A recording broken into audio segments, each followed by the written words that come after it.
슬기로운 가톨릭 성경 통독에 오셨습니다. 지난번 8장에서는 성령에 따라 사는 새로운 삶에 대해서 바오로 사도가 이야기를 했고, 사람은 육에 따라 살지 않고 성령의 인도를 받으면 거룩하게 살아갈 수 있다는 그런 내용이었죠.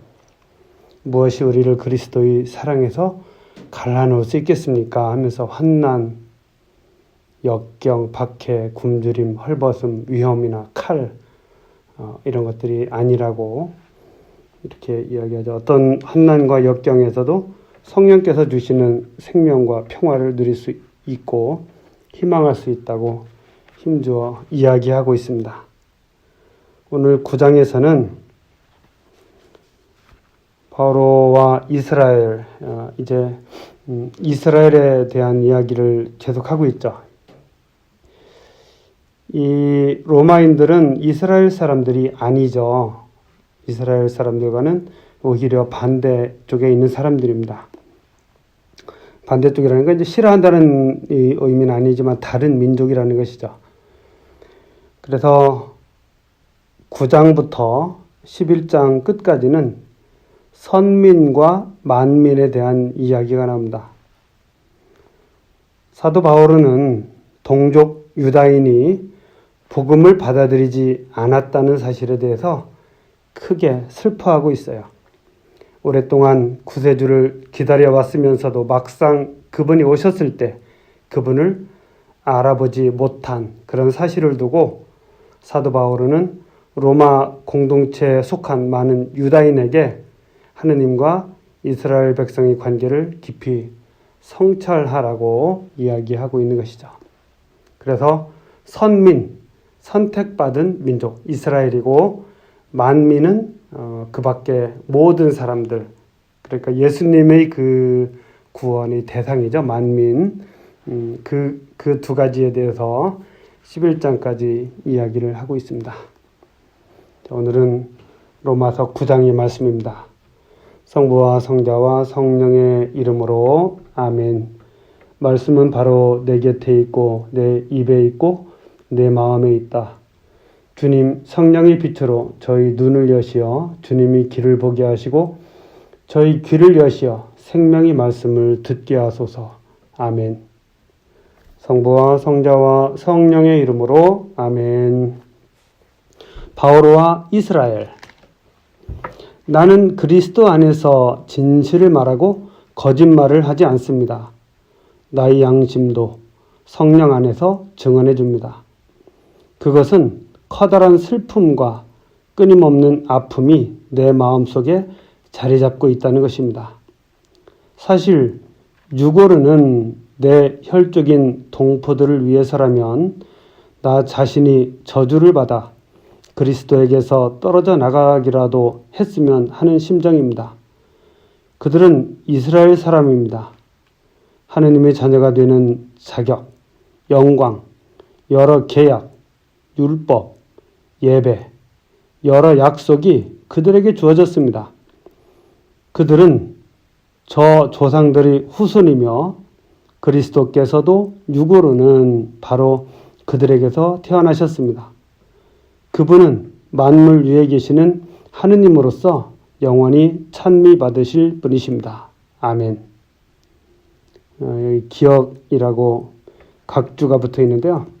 또는 만물 위에 계시는 하느님께서는 영원히 찬미 받으시기를 빕니다. 라고 되어 있어요. 그래요. 그 혈족인 동포 그리고 유다인들이죠. 유다인들에 대해서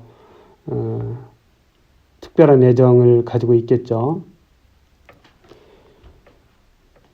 하느님의 이스라엘 선택. 그렇다고 하느님의 말씀이 허사로 돌아갔다는 것은 아닙니다. 사실 이스라엘 자손이라고 다 이스라엘 백성이 아닙니다. 아브라함의 후손이라고 다 그의 자녀가 아닙니다. 이삭을 통하여 후손들이 너의 이름을 물려받을 것이다 라고 하였습니다. 이는 육의 자녀가 곧 하느님의 자녀가 되는 것이 아니고 약속의 자녀라야 그분의 후손으로 여겨진다는 뜻입니다.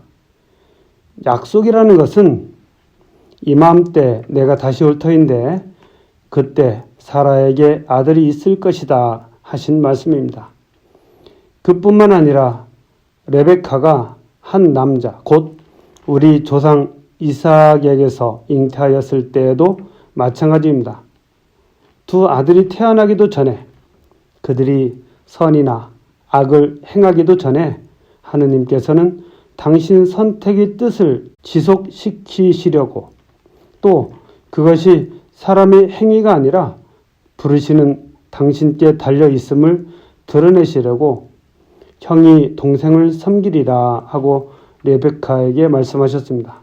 이는 성경에 기록된 그대로입니다. 나는 야곱을 사랑하고 에사우를 미워하였다.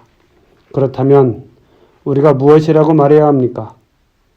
하느님 쪽이 불의하시다는 것입니까? 결코 그렇지 않습니다. 하느님께서는 모세에게 말씀하셨습니다.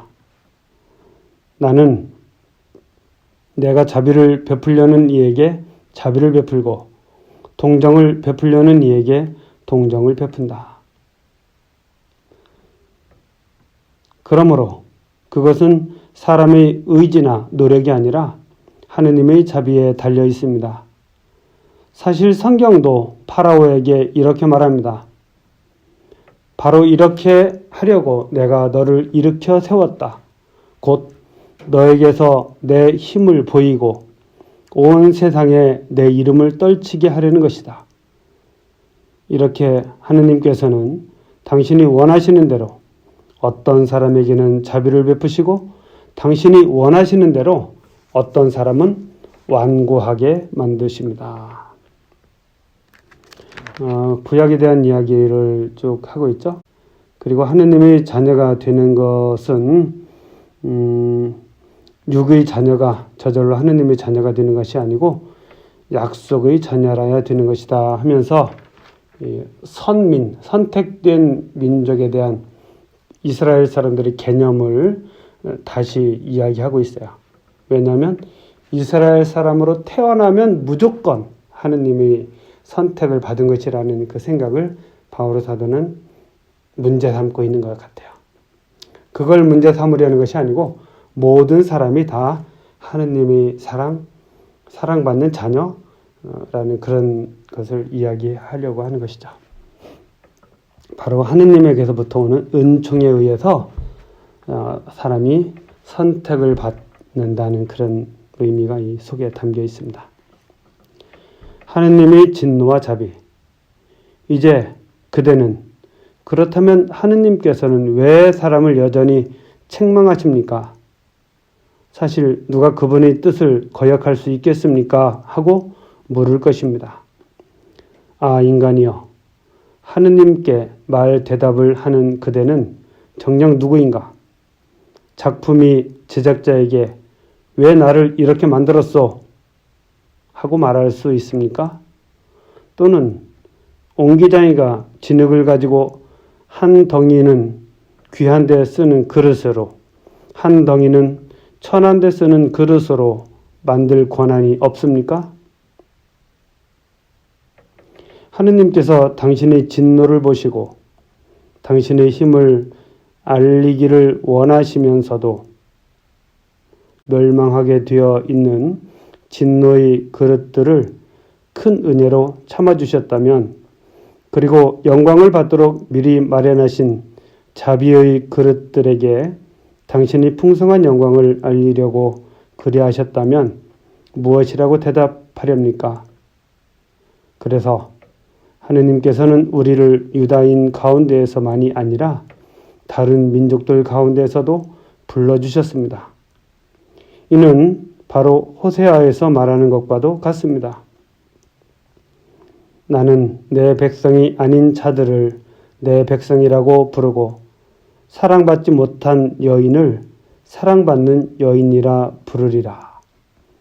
그들에게 너희는 나의 백성이 아니다 하던 바로 그곳에서 그들이 살아계신 하느님의 자녀라 불리리라.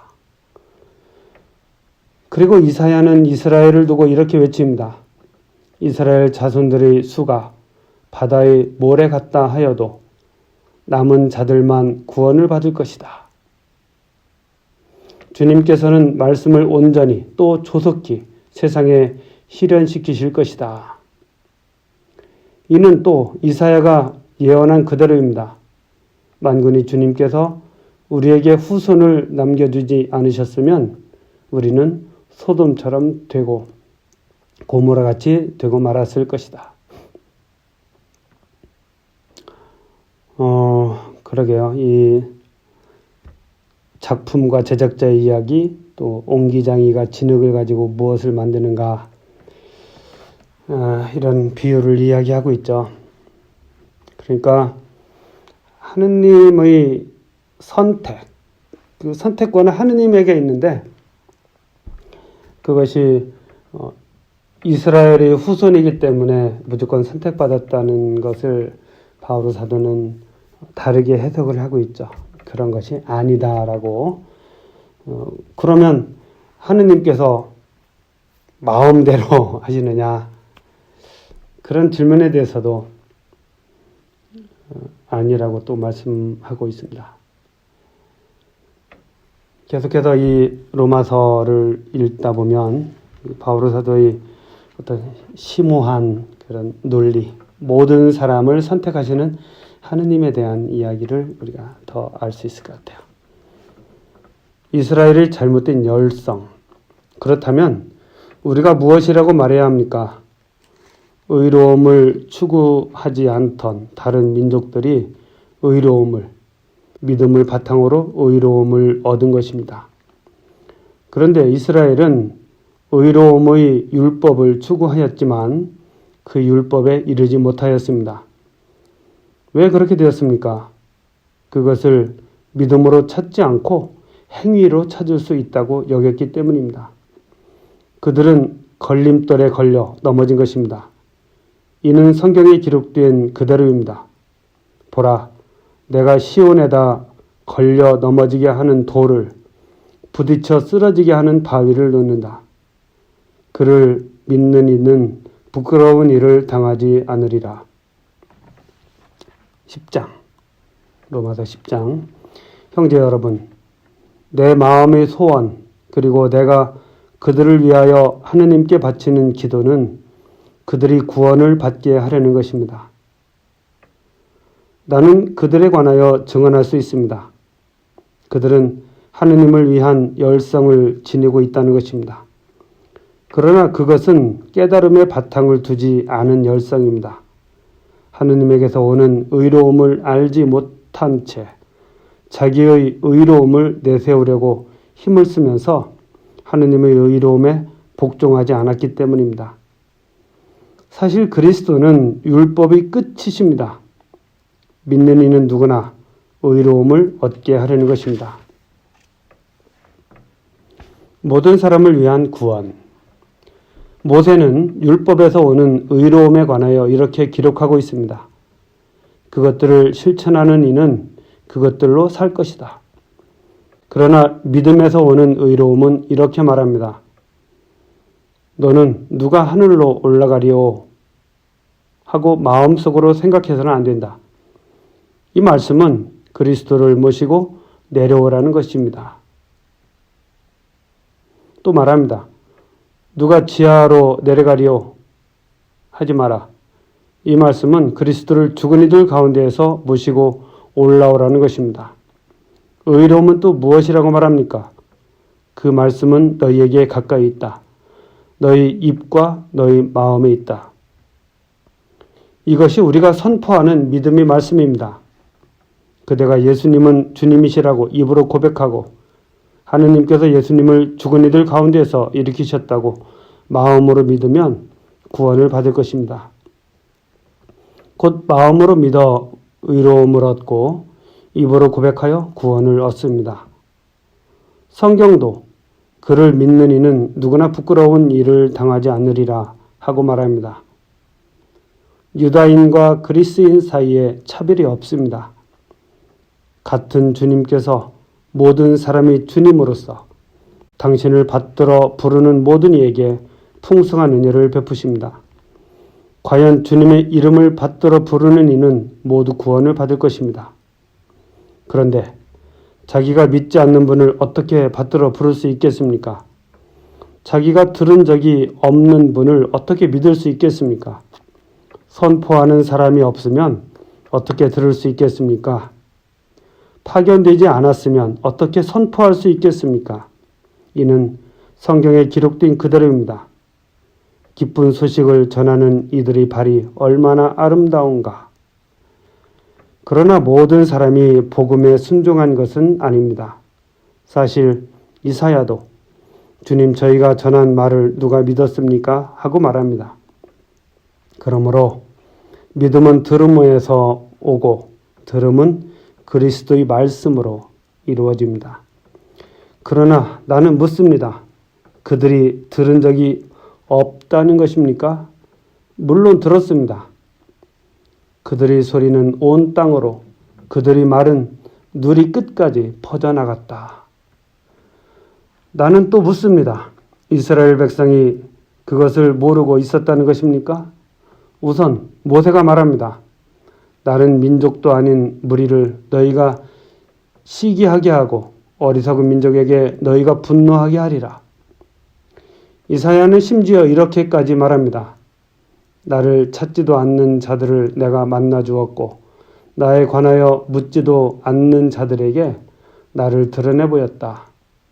그러나 이스라엘에 관해서는 이렇게 말합니다. 복종하지 않고 반항하는 백성에게 나는 온종일 팔을 벌리고 있었다. 모든 사람을 위한 구원, 이런 말씀을 바오로 사도가 하고 있습니다. 좋아요. 좋습니다. 성부와 성자와 성령의 이름으로 아멘. 말씀은 내 발의 등불이요 나의 길에 비추옵니다. 주님, 저희가 성경을 생명의 말씀으로 믿고 기도하며 살고 선포하게 하시어 언제나 성령 안에서 평화와 기쁨을 누리게 하소서. 아멘. 성부와 성자와 성령의 이름으로 아멘.